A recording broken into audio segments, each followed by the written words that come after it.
শোণিতপুৰৰ ৰাঙাপাৰাত আজি মুখ্যমন্ত্ৰী ডক্টৰ হিমন্ত বিশ্ব শৰ্মা মহিলা উদ্যমিতা আঁচনিৰ চেক বিতৰণ কৰিব মুখ্যমন্ত্ৰীগৰাকীয়ে ২৪,৮২৯ গৰাকী মহিলাক প্ৰদান কৰিব প্ৰথম কিস্তিৰ ধন গতিকে শোণিতপুৰৰ কাষৰীয়া যিসমূহ অঞ্চল আছে সেই কাষৰীয়া অঞ্চলসমূহৰ পৰা মহিলাসকল আহিছে মুখ্যমন্ত্ৰীগৰাকী যেহেতু যাব উপস্থিত হ'ব কিছু সময়ৰ পাছতে তাৰ পাছতে মহিলাসকলক প্ৰদান কৰিব মহিলা উদ্যমিতা আঁচনিৰ চেক ২৪,৮২৯ গৰাকী মহিলাক প্ৰদান কৰিব মুখ্যমন্ত্ৰীগৰাকীয়ে প্ৰথম কিস্তিৰ ধন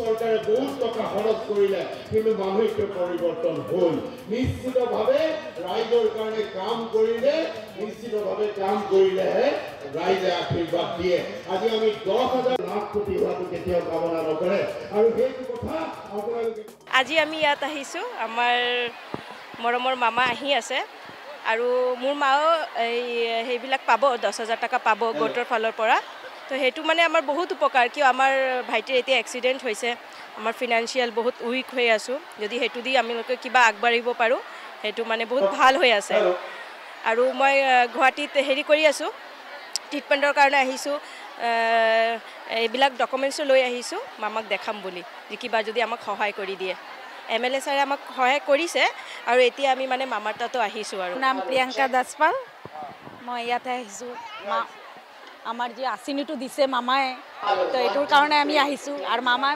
১০,০০০ টকা তাৰ কাৰণে আহিছোঁ আমাৰ মনত ঢেৰ ফূৰ্তি মামাই পইচা দি আছে এইটো দি আমি বিজনেছ কৰিম আকৌ মামাই ২৫,০০০ টকা দিব আগবাঢ়াবৰ কাৰণে তাৰপিছত আকৌ ৫০,০০০ টকা দিব মামাই কৈছে তো এইটোৰ আশা লৈ আমি আহিছোঁ ইমান আমাৰ বাইদেউসকল আহিছে ইমান বহু জগাৰ পৰা আহিছে তো সবেই মনৰ পৰা একদম ফূৰ্তি আল্লাহ নালাগে মানে একদম আল্লাহ নালাগে হাজবেণ্ডক বুজালে হৈ যাব আজি আমাৰ মাজত এনেকুৱা মহিলাও আছে যোনে ভাবে বাচ্চা আল্লাই দিয়ে হিচাপ কৰোঁতে 11টাও হৈ গৈছে কেতিয়াবা এটা দুটা নহয় 11টাও পাইছোঁ মই সেইকাৰণে এই আঁচনিখনত আমি মহিলাসকলক সবলীকৰণ কৰিব যত্ন কৰিছোঁ টকাও পাম উপাৰ্জনো কৰিম স্বাস্থ্যও ভাল থাকিব অৰ্থাৎ এগৰাকী মহিলাই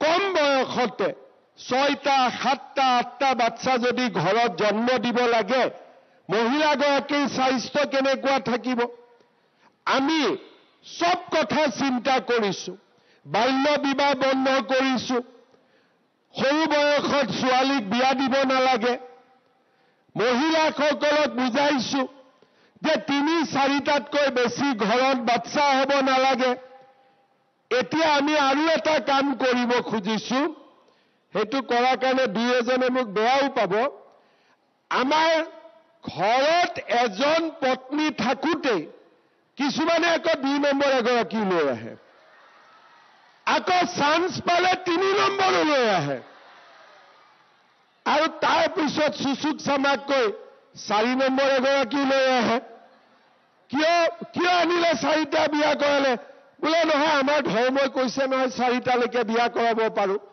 আৰে ৪টালৈকে বিয়া কৰাব পাৰে কিন্তু প্ৰথমজনে অনুমতি দিলেহে পাৰে নহ'লেতো নোৱাৰে এতিয়া বোলে আমিতো অনুমতি লওঁ কেনেকৈ লওঁ জোৰ জবস্তি লওঁ সেইকাৰণে মই এতিয়া নিয়ম কৰিছোঁ ২৫ তাৰিখে বিধানসভাত আমি এখন আইন আনিম কোনোবা ঘৰত পত্নী থাকোঁতে কোনোবা মতা মানুহে যদি দুবাৰ বিয়া কৰায় ৭ বছৰ জেলত যাব লাগিব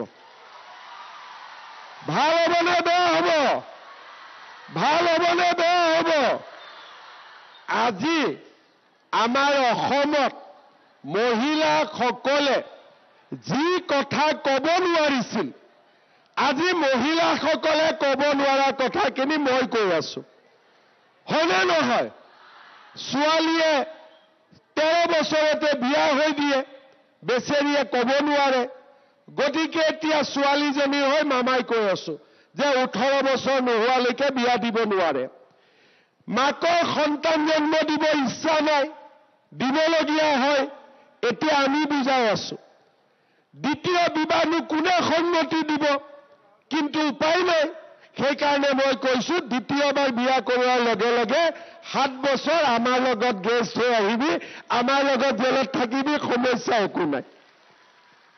আজি আমি যোৱা 5টা বছৰ অসমৰ মহিলাসকলক সবলীকৰণৰ বাবে এটাৰ পিছত এটাকৈ আমি প্ৰচেষ্টা লৈছোঁ। আজি যদি আপোনালোকে চাই মহিলা উদ্যমিতাৰ পৰা আৰম্ভ কৰি আজি আমি বাল্য বিবাহ বন্ধ, বহু বিবাহ বন্ধ, মহিলাৰ ওপৰত অত্যাচাৰ বন্ধ, আজি আমি লাহে লাহে অসমৰ মহিলাসকলক শক্তিশালী কৰিবৰ বাবে আমি প্ৰচেষ্টা কৰিছোঁ। আজি আপোনালোকে দেখা পাইছে যোৱাবাৰ ইলেকশ্যনৰ আগতে আমি অৰুণোদয় আঁচনি আৰম্ভ কৰিছিলোঁ। মাহত 830 টকা বেংকৰ একাউণ্টত। অকণমান মহিলাক আমি দিছিলোঁ 16 লাখ, তাৰপিছত 28 লাখ, এইবাৰ আমি 40 লাখ মহিলাক আমি অৰুণোদয় আঁচনি দিছোঁ। 830 টকাৰ পৰা অৰুণোদয় গৈ 1250 টকা হ'ল। কংগ্ৰেছে কৈছিল বন্ধ হৈ যাব। মই কৈছিলোঁ যে মই যদি কিবা কথা কওঁ তাক কৰি দেখুৱামেই। আৰু আজি 5 বছৰ পিছতো অৰুণোদয় বন্ধ হোৱা নাই। কংগ্ৰেছে মোক বেয়া পায়, অৰুণোদয় দি দিলে। মই বোলো লুঙি দিব লাগিছিল নেকি? আমি লুঙি ধুতি দিয়া নাই, আমি অৰুণোদয় দিছোঁ। আজি ছেপ্টেম্বৰ মাহত অৰুণোদয় বন্ধ আছিলে। কিয়?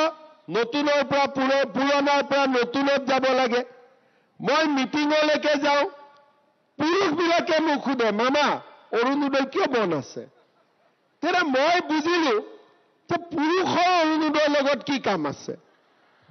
মই সুধিলোঁ, এই বাবা তোৰ লগত অৰুণোদয় কি কাম?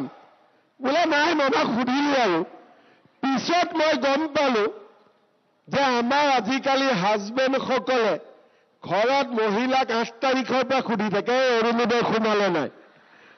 হয়নে নহয়? যেতিয়াৰ পৰা অৰুণোদয় আহিছে ঘৰত মহিলাৰ সন্মান বাঢ়িছে নে নাই আপোনালোকে কওক? বাঢ়িছে নে নাই বঢ়া? ৰঙাপাৰাত কিমানে অৰুণোদয় পাইছে? হাত দাঙক। আচ্ছা, কিমানে পোৱা নাই এতিয়া? হাত দাঙক। এখন ঘৰত এগৰাকীয়ে অৰুণোদয় পায়। কিমানে অৰুণোদয়